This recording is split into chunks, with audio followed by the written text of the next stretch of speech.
Hello guys, আজকে আমি ডিম তরকারি রান্নাম। সেই দিন সয়াবিন রাঁধছি, আমার সয়াবিন লবণ দিতাম আমি ভুলে গেছি। আজকে ডিম রান্নাম।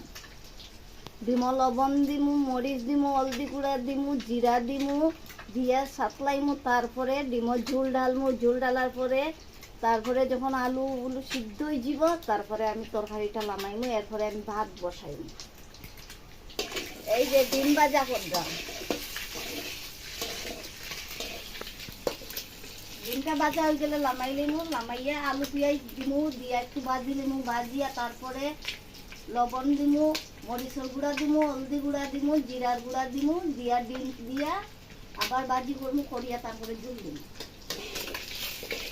ডিমটা ভাজি হয়ে যায়।